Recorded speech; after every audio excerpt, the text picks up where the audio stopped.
শান্ত মেজাজের ক্রিকেটার হিসেবে আলাদা খ্যাতি আছে মাহমুদুল্লাহর। চাপের মধ্যে নাকি তার সেরাটা বেরিয়ে আসে।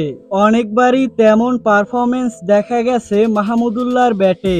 এবার কি হবে? ৩৮ বছর বয়সী মাহমুদুল্লাহর এটাই সম্ভবত শেষ বিশ্বকাপ। শেষটা নিশ্চয়ই রাঙিয়ে দিয়ে যেতে চাইবেন। মনে মনে তেমন আশা তো সবারই থাকে, তবে মাহমুদুল্লাহ যে আপাদমস্তক টিম ম্যান সেটা আবারও বুঝিয়ে দিলেন বিশ্বকাপে থাকা খেলোয়াড়দের নিয়ে বিসিবির ধারাবাহিক video series the green red স্টোরিতে। মাহমুদুল্লাহ বলেন, আমি কখনো আমার নাম নিয়ে চিন্তা করিনি, ব্যক্তিগত লক্ষ্য নিয়ে আমি কখনো চিন্তা করি না।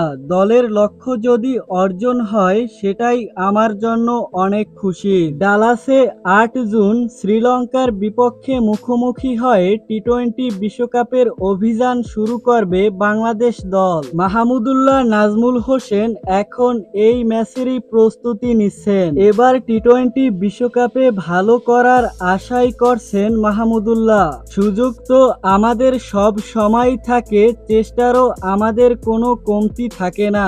ইনশাআল্লাহ হয়তো আমরা এবার ভালো কিছু করব।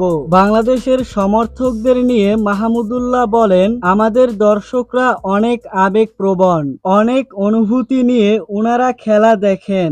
উনারা চায় আমরা ভালো করি। তো সব দিক থেকে বিবেচনা করে যে এতদূর আল্লাহ আমাকে নিয়ে এসেছেন, এটাই অনেক আলহামদুলিল্লাহ। তো দর্শক, ভিডিওটি সম্পর্কে আপনার মূল্যবান মতামত কমেন্টে লিখে জানাবেন। আর ক্রিকেট রিলেটেড যে কোনো আপডেট পেতে চ্যানেলটি সাবস্ক্রাইব করে পাশের বেল বাটনটি অন করে দিবেন। ধন্যবাদ।